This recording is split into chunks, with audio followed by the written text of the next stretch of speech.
Hello friends, welcome to Code Learning. Code Learning के इस video में हम जो है डॉट नेट फ्रेमवर्क इस सब्जेक्ट की जो यूनिवर्सिटी की ऑफलाइन एग्जाम होने वाली है, तो इस ऑफलाइन एग्जाम में क्वेश्चन पेपर का फॉर्मेट क्या रहने वाला है इस सब्जेक्ट का, ये जो है इस वीडियो में हम जानने वाले हैं।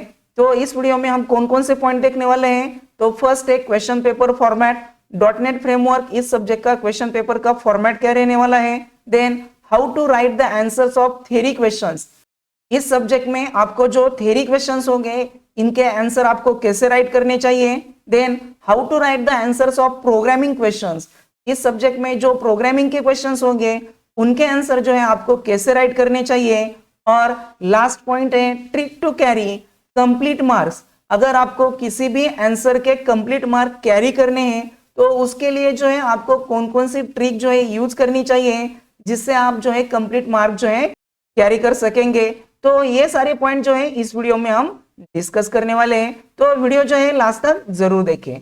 So let's begin the video. तो सबसे पहले हम जो है dot net framework 2019 credit pattern इस सब्जेक्ट का जो है क्वेश्चन पेपर का फॉर्मेट जान लेते हैं। तो ये जो क्वेश्चन पेपर है आपको जो है 70 मार्क्स के लिए आने वाला है और ये सॉल्व करने के लिए जो है आपको मैक्सिमम 3 आवर्स का जो है टाइम रहने वाला है। तो इस सब्जेक्ट के जो क्वेश्चंस रहने वाले हैं वो जो है 2 मार्क और 4 मार्क के लिए जो है रहने वाले हैं। तो इस क्वेश्चन पेपर में जो फर्स्ट क्वेश्चन है जिसमें आपको 2 मार्क्स के लिए क्वेश्चन पूछे जाएंगे, इस फर्स्ट क्वेश्चन में आपको जो है टोटल 10 क्वेश्चंस रहेंगे, इसमें से कोई भी जो है 8 क्वेश्चन के आंसर जो है आपको देने हैं। इस तरीके से ये जो है टोटल 16 मार्क के लिए ये क्वेश्चन रहने वाला है। इसमें ज्यादातर क्वेश्चन जो है व्हाट इज, डेफिनेशन और स्टेट, लिस्ट इस टाइप के रहने वाले हैं।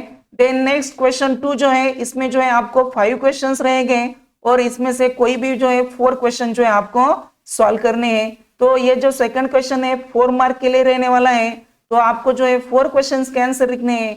इस तरीके से जो है टोटल 16 मार्क के लिए जो है ये क्वेश्चन रहने वाला है। तो इस क्वेश्चन में जो है 2 थ्योरेटिकल क्वेश्चन और 3 जो है प्रोग्रामिंग के क्वेश्चन जो है रहने वाले हैं। देन क्वेश्चन थर्ड जो है इसमें भी आपको जो है 4 मार्क के लिए क्वेश्चन पूछे जाएंगे और इसमें भी 5 क्वेश्चंस रहेंगे और इसमें से कोई भी जो है 4 क्वेश्चन के आपको आंसर लिखने हैं। ऐसे टोटल जो है 16 मार्क के लिए एक क्वेश्चन रहने वाला है। और इस क्वेश्चन में भी आपको जो है 2 जो है थ्योरेटिकल क्वेश्चन और 3 जो है प्रोग्रामिंग के क्वेश्चन जो है रहने वाले हैं। देन नेक्स्ट क्वेश्चन 4 जो है इसमें भी आपको 4 मार्क के लिए क्वेश्चन पूछे जाएंगे, इसमें भी 5 क्वेश्चंस रहेंगे और इसमें से कोई भी जो है 4 क्वेश्चन के आपको आंसर लिखने हैं और टोटल जो है 16 मार्क के लिए जो है ये 4th क्वेश्चन भी आपको रहने वाला है। और इसमें जो है आपको 3 थ्योरेटिकल क्वेश्चन और 2 जो है प्रोग्रामिंग के क्वेश्चंस रहेंगे। देन नेक्स्ट क्वेश्चन 5 जो है जो शॉर्ट नोट का रहने वाला है और इसमें जो है 3 मार्क के लिए जो है आपको शॉर्ट नोट पूछे जाएगी। इसमें टोटल जो है 3 शॉर्ट नोट रहेगी, इसमें से किसी भी 2 शॉर्ट नोट के जो है आपको आंसर लिखने हैं। ऐसे टोटल जो है 6 मार्क के लिए जो है ये 5th क्वेश्चन आपको रहेगा। तो इस फॉर्मेट में जो है आपको यूनिवर्सिटी का क्वेश्चन पेपर रहने के चांसेस है।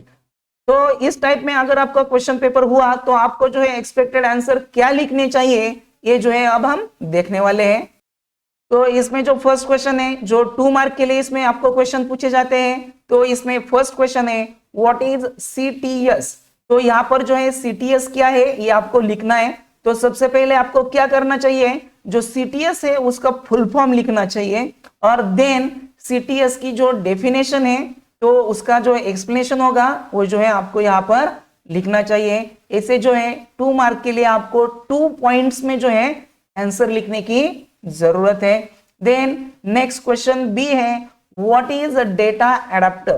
तो डेटा एडाप्टर क्या है, तो इसके लिए जो है आपको 2 पॉइंट्स लिखने की जरूरत है। तो सबसे पहले डेटा एडाप्टर क्या है ये जो है आपको लिखना है और डेटा एडाप्टर जो है क्यों यूज किया जाता है या फिर कहां पर यूज किया जाता है इसका जो है आपको एक्सप्लेनेशन लिखने की जरूरत है। ऐसे 2 पॉइंट्स में जो है एटलीस्ट आपका आंसर होना चाहिए। देन नेक्स्ट क्वेश्चन है डिफाइन डेलीगेट्स। तो डेलीगेट्स क्या है इसकी आपको डेफिनेशन लिखनी है और C# में डेलीगेट जो है किस लिए यूज किया जाता है, because it is similar to the pointer to function in C और C++। तो इस टाइप में जो है आपको 2 पॉइंट में आंसर लिखने की जरूरत है। देन नेक्स्ट क्वेश्चन है व्हाट इज मास्टर पेज। तो सबसे पहले मास्टर पेज क्या है ये जो है आपको एक्सप्लेन करना है, और देन मास्टर पेज को जो है पेरेंट पेज भी कहा जाता है। इसे जो है एटलीस्ट 2 पॉइंट जो है आपको आंसर में लिखने की जरूरत है। देन नेक्स्ट क्वेश्चन है व्हाट इज JIT कंपाइलर। तो सबसे पहले जो है आपको JIT का फुल फॉर्म लिखना है। JIT का फुल फॉर्म क्या है? Just in time compiler. और देन JIT जो है किस लिए और कहां पर यूज किया जाता है इसका जो है आपको एक्सप्लेनेशन लिखने की जरूरत है। देन नेक्स्ट क्वेश्चन है व्हाट इज डेटा सेट। तो डेटा सेट क्या है ये जो है आपको लिखना है, और डेटा सेट में और कौन कौन से ऑब्जेक्ट होते हैं इसका भी आपको यहाँ पर एक्सप्लेनेशन देना है। तो इस फॉर्मेट में जो है इस क्वेश्चन का आंसर आपको लिखने की जरूरत है। देन नेक्स्ट क्वेश्चन है set the type of menu control in ASP.NET। तो यहाँ पर स्टेट द टाइप्स बोला है, यानी यहाँ पर जो है आपको ओनली टाइप जो है मेंशन करने हैं। तो यहाँ पर जो है मेनू कंट्रोल को जो है 2 टाइप्स है ASP.NET में, static menu control and dynamic मेनू। तो ये जो है 2 टाइप जो है आपको मेंशन करने हैं। देन नेक्स्ट क्वेश्चन है list any 2 properties of scroll bar control. तो स्क्रॉल बार कंट्रोल की कौन सी भी 2 प्रॉपर्टीज विद द एक्सप्लेनेशन जो है आपको यहाँ पर लिखनी है। तो इस आंसर में मैंने जो है 4 प्रॉपर्टीज लिखी है, लेकिन आपको 4 लिखने की जरूरत नहीं, आपको जो है कौन सी भी 2 प्रॉपर्टीज जो है स्क्रॉल बार की लिखनी है। देन नेक्स्ट क्वेश्चन है व्हाट इज एब्स्ट्रैक्ट क्लास। तो एब्स्ट्रैक्ट क्लास क्या है इसकी डेफिनेशन, और एब्स्ट्रैक्ट क्लास क्यों यूज किया जाता है इसका एक्सप्लेनेशन। ऐसे एटलीस्ट आपको जो है 2 पॉइंट जो है इस क्वेश्चन के आंसर में लिखने चाहिए। देन नेक्स्ट क्वेश्चन है व्हाट इज ASP.NET। तो ASP.NET क्या है? तो ASP.NET का सबसे पहले जो है आपको फुल फॉर्म लिखना है, और देन ASP.NET क्या है उसका एक्सप्लेनेशन लिखना है। ऐसे जो है एटलीस्ट 2 पॉइंट जो है आपके आंसर में होने चाहिए। तो जो आपका फर्स्ट क्वेश्चन है 2 मार्क के लिए, इस फॉर्मेट में जो है आपको आंसर लिखने की जरूरत है, यानी एटलीस्ट आपके जो है आंसर में 2 पॉइंट जो है आने चाहिए। देन नेक्स्ट क्वेश्चन 2 जो है इसमें जो है आपको 4 मार्क के लिए क्वेश्चन पूछे जाते हैं। तो इसमें फर्स्ट क्वेश्चन है define inheritance, explain its types with suitable example. तो इस क्वेश्चन के आंसर में सबसे पहले जो है आपको इनहेरिटेंस की डेफिनेशन लिखनी है, और इनहेरिटेंस का जो है आपको एग्जांपल लिखना है, क्योंकि जो एग्जांपल है उसके लिए जो है आपको सेपरेट जो है 3 मार्क्स है। तो इस फॉर्मेट में जो है इस क्वेश्चन का आपको आंसर लिखने की जरूरत है, और जो भी आप एग्जांपल लिखेंगे उसका जो है आपको आउटपुट लिखने की जरूरत है। देन नेक्स्ट क्वेश्चन है explain any 2 control statement with example. तो यहाँ पर जो है कौन से भी 2 कंट्रोल स्टेटमेंट जो है आपको एक्सप्लेन करने हैं विद द एग्जांपल। तो यहाँ पर जो है कंट्रोल स्टेटमेंट कौन कौन से होते हैं? तो इफ कंट्रोल स्टेटमेंट होता है, switch control statement, do while, for loop. तो इतने सारे जो है कंट्रोल स्टेटमेंट है, इसमें से कोई भी जो है 2 कंट्रोल स्टेटमेंट जो है आपको एक्सप्लेन करने हैं और उनके एग्जांपल लिखने हैं। तो यहाँ पर जो है मैंने फर्स्ट इफ स्टेटमेंट जो है वो उसका सिंटैक्स और उसका एग्जांपल लिखा है, और देन जो है फॉर स्टेटमेंट और उसका जो है यहाँ पर एग्जांपल लिखा है। तो इस फॉर्मेट में जो है इस क्वेश्चन का आपको आंसर देने की जरूरत है। देन नेक्स्ट क्वेश्चन है write a VB.NET program to check whether the entered string is palindrome और नॉट। तो इस सब्जेक्ट के जो है आपको जो प्रोग्रामिंग के क्वेश्चन होंगे, तो उसमें जो है आपको किस लैंग्वेज में क्वेश्चन का आंसर राइट करना है वो जो है अच्छे से पढ़ने की जरूरत है, क्योंकि इसमें जो है VB.NET में आपको प्रोग्राम लिखने हैं, देन C# है, ASP.NET है, ADO.NET है। तो इतने सारे जो है उसके सब लैंग्वेजेस का यूज करना है। तो जो भी क्वेश्चन आपको प्रोग्रामिंग का पूछा है उसमें जो है आपको सबसे पहले जो है किस लैंग्वेज में आपको आंसर देना है वो जो है अच्छे से पढ़ने की जरूरत है। तो यहाँ पर जो प्रोग्राम पूछा है उसका आंसर जो है आपको VB.NET में लिखना है। तो यहाँ पर जो है आपको पैलिंड्रोम स्ट्रिंग है या नहीं है ये पूछा है, और VB.NET में जो है आपको इसका आंसर जो है लिखना है। तो सबसे पहले जो है आपको पैलिंड्रोम स्ट्रिंग के लिए जो है सबसे पहले स्क्रीन डिजाइन करनी है, यानी GUI जो है ड्रॉ करना है। तो यहाँ पर जो है मैसेज देना पड़ेगा आपको एंटर एनी स्ट्रिंग। यहाँ पर जो है स्ट्रिंग एंटर कीजिए टेक्स्ट बॉक्स में, empty मत रखिए, और देन जो है 1 कमांड बटन लेना पड़ेगा जो पैलिंड्रोम स्ट्रिंग है या नहीं है जो क्रॉस वेरीफाई करेगा। तो इस कमांड बटन पर जो है आपका कोडिंग आएगा। जब आप एग्जाम का प्रिपरेशन करेंगे तो जो है आपको ये जो है कमांड बटन पर हम जब डबल क्लिक करके जाते हैं तो जो भी टेक्स्ट आता है वो जो है आपको अच्छे से याद रखना पड़ेगा, क्योंकि जब हम कंप्यूटर पर प्रोग्रामिंग कर रहे होते हैं तो ये जो बटन का कोडिंग होता है वो जो है बाय डिफॉल्ट आ जाता है फर्स्ट और लास्ट लाइन, और पेपर में लिखते समय हमें खुद ये जो है लिखना है। तो इसके लिए जो है आपको ये लाइन जो है याद रखनी पड़ेगी, प्राइवेट सब बटन वन क्लिक। तो इसमें जो है आपको स्ट्रिंग वेरिएबल लगेंगे तो स्ट्रिंग वेरिएबल डिक्लेयर कीजिए, टेक्स्ट बॉक्स की स्ट्रिंग जो है आपको वेरिएबल में रखनी पड़ेगी और इफ स्टेटमेंट में चेक करना पड़ेगा, और मैसेज बॉक्स में जो है पैराग्राफ स्ट्रिंग है या नहीं है ये जो है आपको डिस्प्ले करना है। तो इस फॉर्मेट में जो है इस क्वेश्चन का आपको आंसर लिखने की जरूरत है। यहाँ पर जो है आप जीयूआई जो डिजाइन करेंगे उसके लिए जो सेपरेट 1 मार्क रहेगा, जो बटन में आप वेरिएबल लेंगे उसके लिए जो है सेपरेट 1 मार्क रहेगा, जो आप कंडीशन देंगे तो उसके लिए जो है सेपरेट 1 मार्क रहेगा, और यहाँ पर जो है आपका जो आउटपुट शो होगा उसके लिए जो है सेपरेट 1 मार्क रहेगा। तो इस तरीके से जो है आपको 4 मार्क का डिस्ट्रीब्यूशन रहेगा। तो ये सारी बातें आपको याद रखनी है। देन नेक्स्ट क्वेश्चन है, write a program in C#.NET to create a function for sum of 2 numbers. तो यहाँ पर सम ऑफ 2 नंबर के लिए आपको फंक्शन राइट करना है, और ये जो प्रोग्राम है आपको C#.NET में लिखना है। तो आपको जो है इसमें सिंटैक्स जो यूज करने हैं वो C# के यूज करने पड़ेंगे। तो इस क्वेश्चन के आंसर में जो है आपको 1 क्लास डिक्लेयर करना पड़ेगा, उसमें जो है सम फंक्शन लेना है और उसमें जो है सम का जो कैलकुलेशन है वो कैलकुलेशन करना है, और जो आपका मेन प्रोग्राम है इसमें जो है आपको क्या करना है, तो 2 नंबर जो है आपको एक्सेप्ट करने हैं और फंक्शन को जो है पास करने हैं, और देन जो फंक्शन आंसर रिटर्न करेगा वो जो है यूजर को आपको डिस्प्ले करना है। तो इस टाइप में आपको प्रोग्राम लिखना है, और जो प्रोग्राम लिखा है उसका जो है आपको कंपलसरी आउटपुट जो है राइट करना है। अगर आप आउटपुट राइट करेंगे तो जो भी आपका एग्जामिनर होगा वो जो है आपको आउटपुट के बेसिस पर ही आपके प्रोग्राम को जो है मार्क्स दे डालेगा। अगर आपने आउटपुट नहीं लिखा प्रोग्राम का तो क्या होगा कि आपका प्रोग्राम जो है क्रॉस वेरीफाई किया जाएगा, और अगर उसमें मिस्टेक हुई तो जो है आपके मार्क्स जो है लेस हो सकते हैं। तो इसलिए जो है आपको जो प्रोग्रामिंग के क्वेश्चन है उसके आउटपुट जो है लिखने हैं। देन नेक्स्ट क्वेश्चन है, design GUI and right a code for the following using ADO.NET, use MS Access to create the database, create table employee ID, employee name, designation, date of joining, insert record into the table and display appropriate message। तो यहाँ पर जो है आपको database का जो है programme right करना है बाय यूजिंग ADO.NET। तो इसके लिए जो भी फाइल्स लगेगी वो जो है आपको इंपोर्ट करनी है। देन आपका जो है by default public class form 1 आएगा, उसमें जो है आपको डेटा कनेक्शन प्रोवाइडर जो है वो यूज करना है। आपको जो भी डेटाबेस क्रिएट करने के लिए कहा है उस डेटाबेस का नाम आना चाहिए, और देन इसमें आपका जो एग्जामिनर मेन चेक करने वाला है वो जो है आपको यहाँ पर रिकॉर्ड इंसर्ट करने हैं, यानी आपकी जो है इंसर्ट की क्वेरी इस क्वेश्चन के आंसर में आई है या नहीं आई है ये जो है कंपलसरी चेक होगा। तो आपकी जो है इंसर्ट कमांड जो है इसमें यहाँ पर दिखनी चाहिए। ओके, तो इस फॉर्मेट में जो है आपको इस क्वेश्चन का आंसर लिखने की जरूरत है, और देन इसका जो है आप आउटपुट लिखना कंपलसरी है, क्योंकि यहाँ पर जो है आप क्या करें, पहले ही जो है फॉर्म डिजाइनिंग मत कीजिए, जो आउटपुट में है वही पर फॉर्म डिजाइन कर दीजिए। इससे क्या बेनिफिट होगा, आपके GUI और आउटपुट के दोनों के मार्क जो है आपको यही पर मिलेंगे, और आपका टाइम भी जो है सेव हो जाएगा। तो आप जो है प्रोग्राम लिखने से पहले जो GUI डिजाइन करते हैं इसके अलावा आप जो है आउटपुट में ही GUI डिजाइन कीजिए और आउटपुट भी उसी GUI में शो कर दीजिए। इससे जो है आपका टाइम जो है सेव हो जाएगा।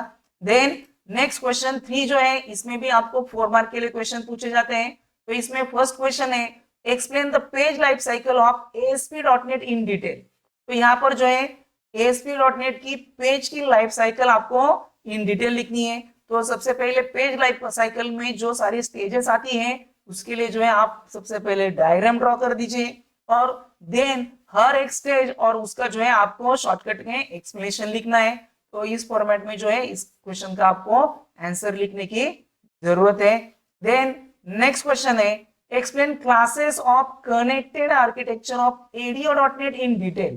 तो ADO.NEट के जो कनेक्टेड आर्किटेक्चर के क्लासेस है वो जो है आपको यहाँ पर एक्सप्लेन करने हैं। तो सबसे पहले जितने सारे ADO.NEट के ग्रुप में जो क्लासेस आते हैं वो जो है आप मेंशन कर दीजिए, और देन उसके बाद जो है उसका हर एक क्लास और उसका एक्सप्लेनेशन जो है आप लिखिए। तो इस फॉर्मेट में जो है इस क्वेश्चन का आप आंसर दीजिए।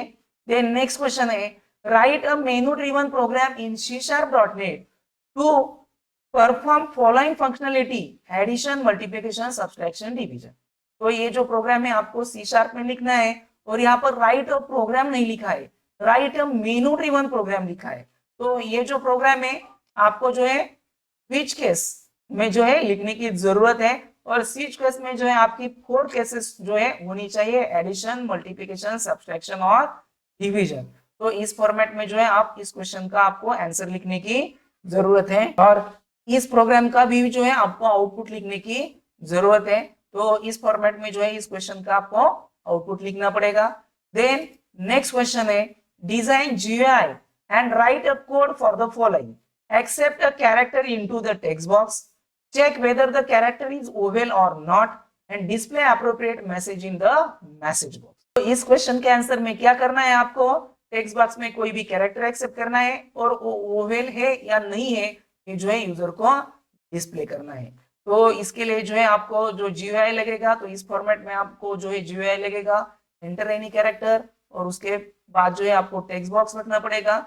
टेक्स्ट बॉक्स में जो भी कैरेक्टर एंटर किया जाएगा के लिए जो है चेक बटन लीजिए, और चेक बटन पर जो है आपको क्या कोडिंग करना पड़ेगा, तो आपके जो ओवेल्स होते हैं वो होते हैं A, E, I, O, U। तो इसके लिए जो है 2 केसेस जो है आपको लिखने की जरूरत पड़ेगी। कौन सी 2 केसेस होगी, जो capital A, E, I, O, U है उसके लिए जो है फर्स्ट केस, और जो स्मॉल केस में जो A, E, I, O, U है उसके लिए जो है सेकंड केस, और एल्स केस में जो है नॉट ओवेल जो है आपको मैसेज देना पड़ेगा।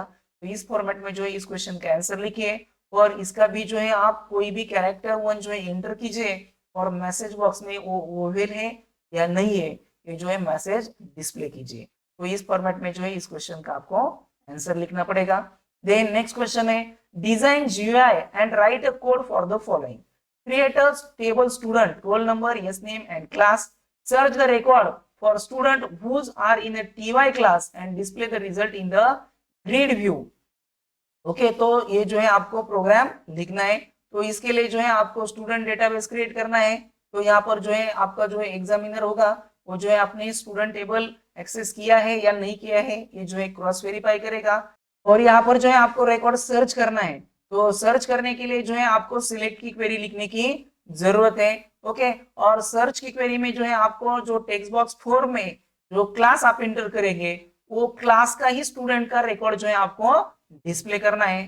तो जो एग्जामिनर होगा आपके पेपर चेकिंग के लिए वो जो है आपने सिलेक्ट की क्वेरी लिखी है या नहीं लिखी है, और वो कैसे लिखी है ये जो है क्रॉस वेरीफाई करने वाला है। तो ये जो क्वेरी है जो है आपको अच्छे से लिखने की जरूरत है, और इसका भी जो है आपको आउटपुट डिस्प्ले करने की जरूरत है। तो इस फॉर्मेट में जो है आपको स्क्रीन डिजाइन करनी पड़ेगी, और जो क्वेश्चन आपको पूछा है कि जो भी TY का स्टूडेंट है उसमें डेटा एंटर कीजिए, और उसका रिकॉर्ड जो है आपको डिस्प्ले करना पड़ेगा। तो इस फॉर्मेट में जो है इस क्वेश्चन का आपको आंसर देना पड़ेगा। देन नेक्स्ट क्वेश्चन 4 जो है इसमें भी आपको 4 मार्क के लिए क्वेश्चन पूछे जाते हैं। तो इसमें फर्स्ट क्वेश्चन है, explain various built in dialog boxes in VB.NET। तो VB.NEट में जो बिल्ट इन डायलॉग बॉक्सेस है वो जो है आपको विद एक्सप्लेनेशन यहाँ पर दिखने। तो सबसे पहले डायलॉग बॉक्स क्या है ये जो है आपको एक्सप्लेन करना है, और देन जो VB.NEट में डायलॉग बॉक्सेस होते हैं बिल्ट इन कौन कौन से होते हैं, colour dialog box, font dialog box, open file dialog box, print dialog box, then save dialog box, alert message dialog box. तो इतने सारे जो है डायलॉग बॉक्सेस होते हैं, तो इसमें से कोई भी एटलीस्ट 4 डायलॉग बॉक्सेस जो है आपको एक्सप्लेन करने की जरूरत है। नेक्स्ट क्वेश्चन है, write a VB.NET program to accept a number from user through input box and display its multiplication table into the list box. तो यहाँ पर जो है आपको VB.NET में प्रोग्राम राइट करना है, और इनपुट बॉक्स में जो भी नंबर एंटर किया है उसका मल्टीप्लिकेशन टेबल आपको लिस्ट बॉक्स में जो है डिस्प्ले करना है। तो इसके लिए जो है इस टाइप में जो है आपको GUI डिजाइन करना पड़ेगा। तो enter any number two create multiplication table, इस बटन पर क्लिक करने के बाद जो है इनपुट बॉक्स आना चाहिए, और इनपुट बॉक्स में सपोज मैंने 7 नंबर डाला तो 7 का जो है मल्टीप्लिकेशन टेबल डिस्प्ले होना चाहिए। तो यहाँ पर जो है जो आपने कमांड बटन लिया है उस पर आपको जो है कोडिंग करना पड़ेगा। तो आपको जो डेटा एक्सेप्ट करना है यूजर से वो जो है इनपुट बॉक्स में करना है। तो आपका जो एग्जामिनर है आपने इनपुट बॉक्स यूज किया है या नहीं है, ये किया है, ये जो है क्रॉस वेरीफाई करेगा। और जो है आपको मल्टीप्लिकेशन टेबल डिस्प्ले करना है, तो मल्टीप्लिकेशन टेबल डिस्प्ले करने के लिए क्या किया जाता है, जो भी आपने इनपुट बॉक्स में नंबर एंटर किया है उसका जो है 1 to 10 नंबर तक जो है उस नंबर को मल्टीप्लाई किया जाता है और उसका मल्टीप्लिकेशन जो है लिस्ट बॉक्स में आपको डिस्प्ले करना है। तो लिस्ट बॉक्स में आइटम जो है ऐड करने के लिए कौन सी मेथड यूज की जाती है, list box 1 dot items dot add method जो है यूज की जाती है। तो ये भी आपका एग्जामिनर जो है चेक करेगा। तो इस भी क्वेश्चन का जो है आपको आउटपुट कंपलसरी लिखने की जरूरत है। देन नेक्स्ट क्वेश्चन है एक्सप्लेन वैलिडेशन कंट्रोल्स इन ASP.NET। तो ASP.NEट में जो है टोटल 6 टाइप के जो है वैलिडेशन कंट्रोल है। Required field validation control, compare validator control, range validator, regular expression validator, custom validator and validation summary. तो इतने सारे कंट्रोल्स है। ये सारे कंट्रोल जो है सबसे पहले आपको लिस्ट करने हैं और देन हर एक कंट्रोल का जो है आपको एक्सप्लेनेशन लिखने की जरूरत है। तो इस फॉर्मेट में जो है इस क्वेश्चन का आपको आंसर लिखना पड़ेगा। देन नेक्स्ट क्वेश्चन है explain one dimensional array with example. तो यहाँ पर जो है आपको one dimensional array with example जो है एक्सप्लेन करना है। तो सबसे पहले एरे क्या होता है ये जो है आपको लिखना है, उसमें वन डायमेंशनल एरे जो है उसका सिंटैक्स क्या है, उसका एग्जांपल, और देन आपको जो है वन प्रोग्राम के थ्रू जो है इसका एक्सप्लेनेशन लिखना है। तो वन डायमेंशनल एरे के लिए कोई भी जो है आप वन प्रोग्रामिंग एग्जांपल आपको यहाँ पर लिखने की जरूरत है। देन नेक्स्ट क्वेश्चन है explain event handling in ASP.NET। तो ASP.NEट में जो इवेंट हैंडलिंग है वो जो है आपको एक्सप्लेन करनी है। तो जो इवेंट होते हैं वो होते हैं application start, application end, session start, session end. ये जो है इवेंट आपको विद एक्सप्लेनेशन देने हैं। Then page and control event है, वो भी आपको विद एक्सप्लेनेशन जो है यहाँ पर एक्सप्लेन करने की जरूरत है। देन नेक्स्ट फिफ्थ जो क्वेश्चन है जो आपको शॉर्ट नोट का है, तो इस शॉर्ट नोट के क्वेश्चन में भी आपको जो है 3 मार्क के लिए जो है 2 क्वेश्चन के आंसर जो है लिखने की जरूरत है। तो शॉर्ट नोट के जो क्वेश्चन होते हैं उसके आंसर में जो है जरा सा आपको फ्रीडम रहता है आपको आंसर लिखने के लिए। आपको जो भी शॉर्ट नोट पूछे है वो जो है शॉर्ट नोट का आप एक्सप्लेनेशन दे सकते हैं, उसका एग्जाम्पल लिख सकते हैं या फिर उसके एडवांटेज डिसएडवांटेज लिख सकते हैं। तो इस फॉर्मेट में आपको जो भी उस शॉर्ट नोट के बारे में मालूम है तो वो जो है आप आंसर में लिख सकते हैं। तो फर्स्ट शॉर्ट नोट है यहाँ पर पॉपअप मेनू। तो पॉपअप मेनू क्या है वो जो है आपको एक्सप्लेन करने हैं, उसका क्यों यूज किया जाता है, उसके एडवांटेजेस क्या है। इस फॉर्मेट में जो है इस क्वेश्चन का आप आंसर लिख सकते हैं। देन नेक्स्ट क्वेश्चन है डेटा एडेप्टर। तो डेटा एडेप्टर क्या है, उस टूल का किस लिए यूज किया जाता है, देन डेटा एडेप्टर ऑब्जेक्ट जो है कैसे क्रिएट किया जाता है। तो ये सारे जो है इस क्वेश्चन के एक्सप्लेनेशन में आपको लिखने की जरूरत है। और नेक्स्ट क्वेश्चन है इवेंट ड्रिवन प्रोग्रामिंग। तो इवेंट ड्रिवन प्रोग्रामिंग क्या है ये जो है आपको एक्सप्लेन करना है। तो इवेंट जो होते हैं उसके बेसिकली 2 टाइप्स होते हैं, mouse event and keyboard event. तो जो माउस के इवेंट है वो जो है आपको एक्सप्लेन करने पड़ेंगे। देन जो कीबोर्ड के इवेंट है वो कीबोर्ड के इवेंट भी आपको विद एक्सप्लेनेशन लिखने पड़ेंगे। तो इस फॉर्मेट में जो है इस शॉर्ट नोट के क्वेश्चन के आपको आंसर लिखने की जरूरत है। तो अभी हमने क्या देखा, जो .NET फ्रेमवर्क इस सब्जेक्ट का क्वेश्चन पेपर था उसके एक्सपेक्टेड आंसर जो है आपको कैसे लिखने चाहिए ये अभी हमने देखा। यानी आपके जो 2 मार्क के क्वेश्चन रहेंगे, ये 2 मार्क के क्वेश्चन में आपको जो है एटलीस्ट 2 जो है पॉइंट लिखने की जरूरत है, तभी जो है आप कंप्लीट मार्क कैरी कर सकेंगे। देन जो 4 मार्क के लिए जो प्रोग्रामिंग के क्वेश्चन रहते हैं उस प्रोग्रामिंग के क्वेश्चन में जो है आपको कंपलसरी आउटपुट राइट करना है। अगर आपने आउटपुट राइट किया तो क्या होगा, जो भी एग्जामिनर होगा आपका जो है आउटपुट चेक करेगा। अगर आपका आउटपुट करेक्ट है तो आपका प्रोग्राम वो जो है डिटेल में नहीं देखेगा, तो जो है आप ज्यादा से ज्यादा मार्क कैरी कर पाएंगे। जो भी थ्योरेटिकल बेस्ड क्वेश्चन हो गए उस क्वेश्चन के आंसर में क्या करना है, आपको जो भी पॉइंट है वो जो है सबसे पहले आंसर में लिस्ट आउट करने हैं और देन उस पॉइंट का जो है आपको हर एक पॉइंट का एक्सप्लेनेशन बाद में लिखना है। तो इस फॉर्मेट में जो है आपको क्वेश्चन के आंसर लिखने की जरूरत है। और जो शॉर्ट नोट के क्वेश्चन है उनके आंसर में जो है आपको जरा सा फ्रीडम रहता है आंसर लिखने के लिए। उसके आंसर के बारे में आप जो भी जानते हैं वो जो है उसके आंसर में आप लिख सकते हैं। तो इस तरीके से अगर जो है आप यूनिवर्सिटी की जो आपकी ऑफलाइन एग्जाम होने वाली है इस फॉर्मेट में आप आंसर देंगे तो इस फॉर्मेट में आप ज्यादा से ज्यादा मार्क जो है तैयारी कर सकेंगे। और ये जो मैंने मॉडल क्वेश्चन पेपर तैयार किया है ये जो है प्रीवियस जो 2013 पैटर्न था उसके बेसिस पर और जो चैप्टर के वेटेज है उनके बेसिस पर जो है प्रिपेयर किया है। ऐसा as it is question paper आपको जो है यूनिवर्सिटी के एग्जाम में नहीं रहेगा, लेकिन जो फॉर्मेट है इसी फॉर्मेट में रहेगा। यानी जो प्रोग्रामिंग के क्वेश्चन है वो जो है आपको हर एक क्वेश्चन में 2 या 3 क्वेश्चन रहेंगे, और जो थ्योरेटिकल क्वेश्चन है एटलीस्ट जो है आपको हर एक 4 मार्क के क्वेश्चन में जो है 2 जो है रहेंगे। और ये जो मॉडल क्वेश्चन पेपर और मॉडल आंसर शीट जो मैं आपको वीडियो के थ्रू जो है समझा रहा हूँ, वो जो है आपको इसलिए समझा रहा हूँ क्योंकि जो है आप जो ऑफलाइन एग्जाम फेस करने वाले उसमें जो है आपको हेल्प हो सके और ज्यादा से ज्यादा मार्क जो है आप कैरी कर सके। तो इस वीडियो में बस इतना ही। अगर आपको वीडियो पसंद आ गया होगा तो वीडियो को लाइक और शेयर जरूर कीजिए। इसके अलावा भी आपका कोई भी डाउट हुआ तो प्लीज मुझे कमेंट कर दीजिए। आप जो है चैनल पर पहली बार आए होंगे तो प्लीज चैनल को सब्सक्राइब कर लीजिए और बेल आइकॉन जरूर प्रेस कीजिए, जिससे कि हमारे चैनल पर जो भी अपडेट होगा वो सबसे पहले आप तक पहुंच सके। Thank you.